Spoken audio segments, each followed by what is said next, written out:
lo que está sucediendo, porque yo no voy a hablar nada con ustedes. Bueno, primeramente estamos muy satisfechos con la reunión y el intercambio que pudimos tener con la congresista y el chairman del comité del Congreso de los Estados Unidos con jurisdicción sobre Puerto Rico. Nuestro mensaje fue el siguiente en términos del resumen. Puerto Rico tiene un derecho inalienable a su libre determinación e independencia. Y los Estados Unidos tienen una obligación para que ese proceso se encamine de una forma adecuada. De este borrador de proyecto, nuestra preocupación principal es que mientras el proyecto mantenga el lenguaje de que la opción de la estadidad es autoejecutable, el proyecto no va para ningún lado. Esa ha sido la experiencia en el pasado y esa es nuestra advertencia de cara al presente y futuro.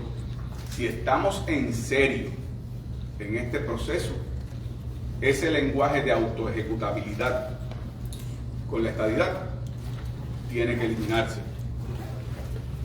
Por otra parte, el Congreso de los Estados Unidos tiene una obligación de enfrentar las complejidades de lo que representa la opción de la estadidad. Es decir, tiene que responder una pregunta fundamental que el proyecto actualmente no contiene. ¿Cuáles serían los requisitos en cuanto al uso del idioma inglés para Puerto Rico poder ser admitido? Número 2. ¿Cuál sería el porciento mínimo de votos por la estadidad y de participación electoral para que el Congreso concluya que existe un consenso suficiente? ¿Y en qué circunstancias se requieren votaciones adicionales? Número 3. ¿Qué métricas económicas y financieras mínimas deben alcanzarse como condición previa a la admisión? Y número 4. Asumiendo que el Congreso se inclinara por la admisión de Puerto Rico como Estado, ¿qué providencias tomaría el Congreso si en algún momento futuro el pueblo de Puerto Rico como nacionalidad, como nación, reclamara su derecho inalienable a la libre determinación e independencia, como ha sido en los casos de Quebec, de Cataluña y de Escocia? Esta conversación que tuvimos pudo poner en contexto ese aspecto sobre la estadidad. Por otra parte, también señalamos que resultan patéticos y revelan cuán profundo es el efecto del colonialismo la posición de líderes del Partido Popular en insistir que la colonia tiene que ser una opción para la descolonización. Eso es una contradicción antidemocrática. Es como si la esclavitud pudiera consentirse. Así como la esclavitud está proscrita, el colonialismo está proscrito. No se puede reclamar el colonialismo como un derecho. Así que en ese sentido hacen bien los promoventes de este proyecto en no incluir la opción colonial ni territorial. Y por último, debería el proyecto también evaluar asuntos relacionados a unos aspectos específicos sobre la independencia, sobre la libre asociación, pero en esencia lo más importante es que mientras esté el lenguaje de la autoejecutabilidad de la estadidad, esa es la píldora venenosa para que este proyecto no eche hacia adelante, y que hacen bien los promoventes del proyecto en no escuchar a quienes insisten que el colonialismo es un derecho a perpetuidad. El ELA colonial no puede ser la opción de descolonización. Ese es el resumen de nuestra reunión. En términos de las tres propuestas que incluye el borrador de legislación, sería precisar que en términos de la estadidad no es autoejecutable, aunque permanezca un mecanismo de transición para la independencia y la libre asociación. Perdóname, José, que no aplicaría ese reclamo de no autoejecutabilidad para las otras fórmulas. En el caso de las otras fórmulas en el proyecto tienen procesos de transición.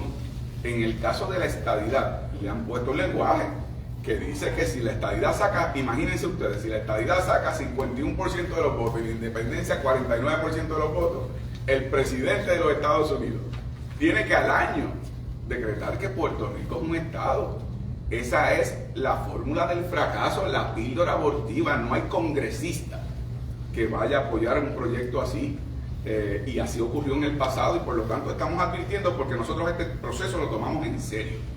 Y si estamos en serio, las cartas tienen que estar sobre la mesa.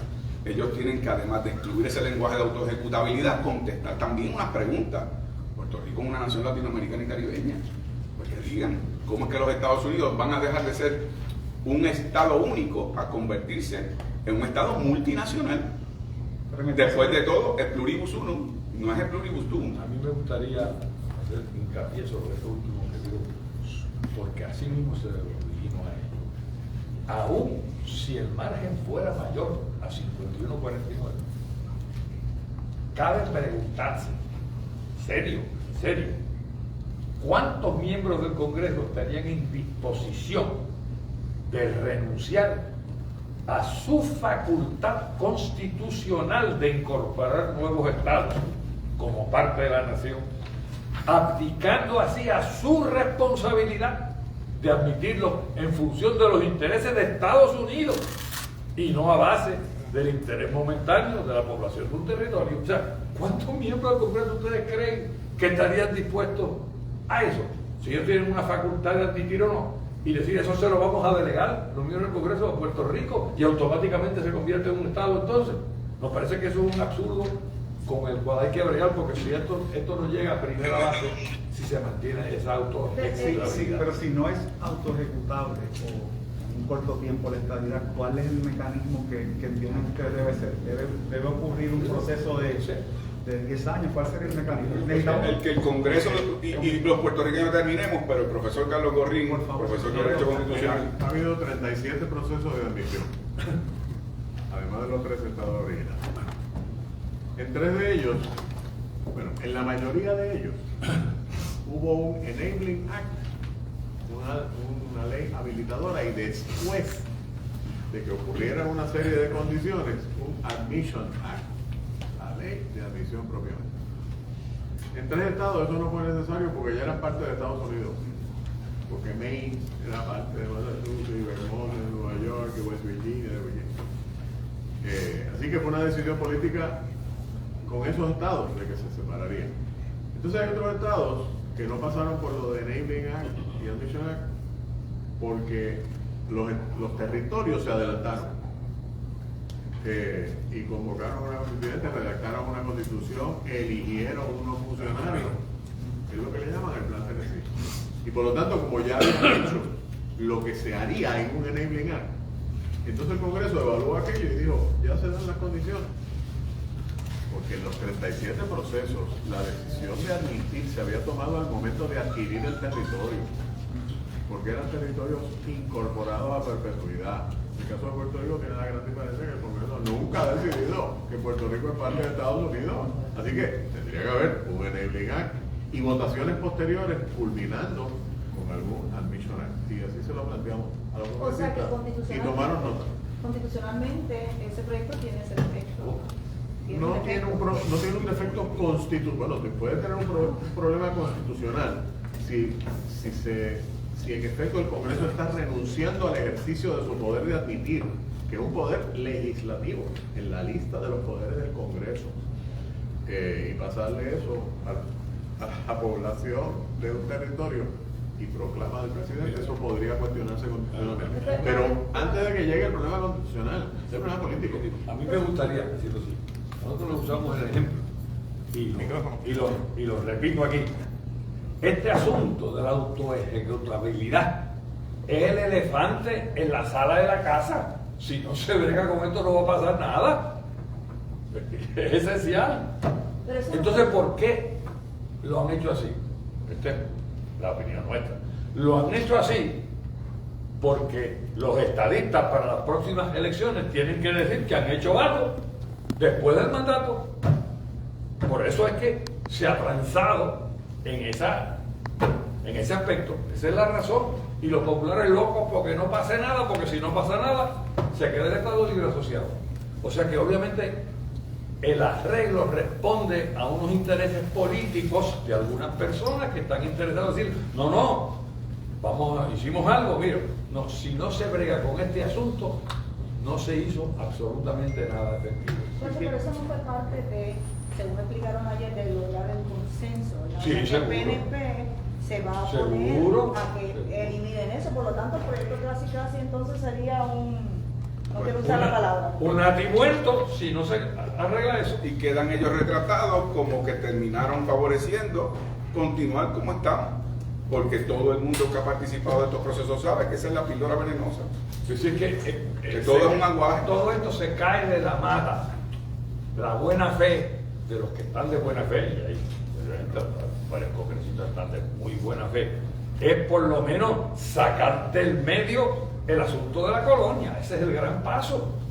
Pero eso es un paso que para lograrlo fue necesario poner este absurdo de que la realidad es autoejecutable.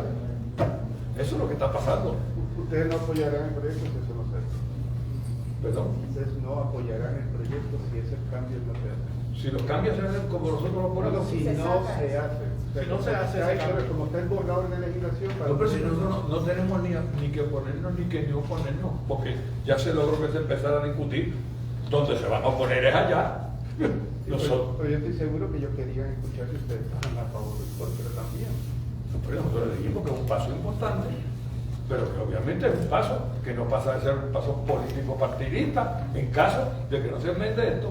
Oiga, Berrío, y Gordín también estuvo en el proceso del 89 al 91. El debate de las transiciones fue a diferentes contextos. Es verdad que no avanzó, pero o sea, es posible realmente establecer en este proyecto este tipo de transición, incluida la libre asociación de independencia, sin ir a otros comités del Congreso. Si me permite, Carlos, pero yo creo que no. Y yo creo que desgraciadamente por estas razones que no va a pasar nada. La única forma de que este problema se resuelva es que desde Puerto Rico, como en Vieques, le causemos una crisis tal al Congreso norteamericano que se vean obligados a cumplir con su obligación. Si no, no va a pasar nada. Pero esto es un punto importante para la discusión, Carlos.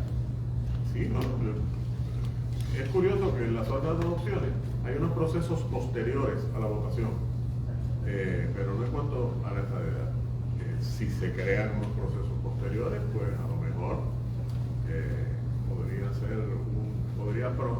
podría prosperar el proyecto en el Congreso. Pero el problema es que el elefante en la sala, que tiene un veto sobre la decisión del pueblo de Puerto Rico de salir del coloniaje, mientras se mantenga una estadidad autoejecutable que sabemos que el Congreso no va a estar dispuesto a considerar. Y en términos entonces de se idioma, frustra el propósito que tiene el proyecto, que es descolonizar. y en términos del idioma, ¿qué ustedes creen debería decir el proyecto con respecto a esta idea? La verdad. ¿No parece? Eso fue lo que le planteamos, que deberían responder sobre si están dispuestos. Se lo planteamos como un cuestionamiento que el proyecto no contiene. En el documento que se le repartió a los compañeros y compañeras de la prensa se les indica si está dispuesto los Estados Unidos a convertirse en un Estado multinacional, porque una cosa es que los Estados Unidos crean unos espacios de tolerancia, manifestaciones culturales, individuales y de algunos sectores, pero otra cosa si están dispuestos a digerir como un Estado a una nacionalidad distinta latinoamericana y caribeña. Y eso va a la médula del tema del idioma. Ahí, y además, claro está, y que le dijimos que esa respuesta a esa pregunta, no solamente para que el pueblo de Puerto Rico en general tenga conocimiento de causa al momento de votar, pero los estadistas en Puerto Rico merecen que les digan la verdad sobre las consecuencias de esa opción, de manera que vean si es viable o no es viable desde allá, pero desde acá también que sepan qué consecuencias hay, porque los estadistas en Puerto Rico son personas celosas de su cultura, su nacionalidad, de su idioma. Ustedes lo que dicen es que no sea algo de facto existe en Nuevo México, pero que no está reconocido oficialmente, sino que se reconozca por escrito de antemano. Mire, en cuanto al idioma, ellos tienen precedentes, porque el Congreso de los Estados Unidos, en la admisión de 3 estados, Arizona, del congresista Grijalva, en Nuevo México, en el 1912, y desde antes, en el 1812, al admitir a Luisiana, le impusieron la condición no me acuerdo en cuál de ellos, la educación tenía que ser en inglés. Y en los otros, el proceso legislativo y los procesos gubernamentales tenían que ser en inglés. Imagínense ustedes que tengan que tener en inglés la consideración de leyes en la Asamblea. La fuente del elefante en medio de la sala. Cuando la gente vaya seco. Ay, cuando vean seco la gente. Bueno, ese ese- Navarro, Miren, jóvenes, lo que está pasando es sencillo. pero eso no lo estamos sugiriendo nosotros, eso es lo que ellos han hecho. Y lo que ellos tienen que hacer. Y se lo dijimos, desgraciadamente, por esta razón, creemos que no va a pasar nada. Tiene que venir de aquí la solución de los estadistas que quieran que haya un verdadero proceso, sabiendo lo que es la estabilidad, bien, de los que creen en la libre asociación y de la independencia, bien. Si no hay en Puerto Rico un gobernador que empuje y le quede una crisis a los Estados Unidos y al Congreso, aquí no va a pasar nada. O sea que las próximas elecciones son bien importantes. Y sobre la cantidad de mayoría, que eso también siempre ha sido un debate, ¿verdad? Mayoría, pluralidad. Yo sé cuál es el planteamiento de ustedes, pero ¿qué le dijeron a ellos sobre eso?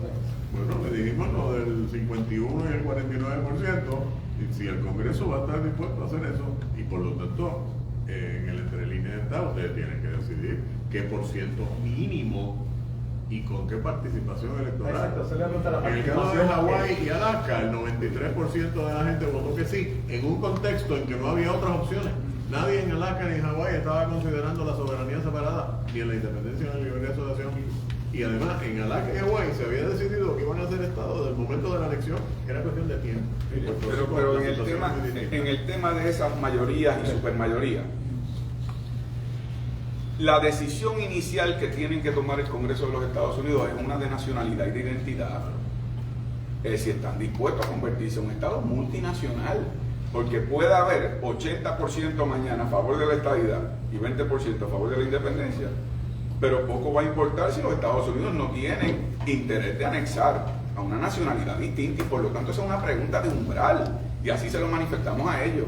Por eso es que el tema de la autoejecutabilidad de la estadidad es una píldora venenosa, porque ustedes se pueden imaginar qué congresista estadounidense está dispuesto a entregarle al territorio la autoridad de decidir que se va a anexar con un 51%, un 80%, siendo una nacionalidad distinta. ¿Hay un cambio ahí o no hay un cambio en la postura de ustedes? Porque la postura era que la estabilidad era la píldora venenosa. Por eso, no si era autoejecutable o no. Sí, o sea, si el planteamiento es que si no es autoejecutable, entonces pues sí. No, pero tiene una condición. Porque la pregunta es como quiera, o sea, si no es autoejecutable, tiene más probabilidades el proyecto de pasar. No, tampoco, porque hay que meter la condición. Hay que meter la condición. En la ponencia nuestra está en esa condición. Mire, déjeme decirle algo, que no le dijimos a ellos, pero yo se lo puedo decir a la prensa del país.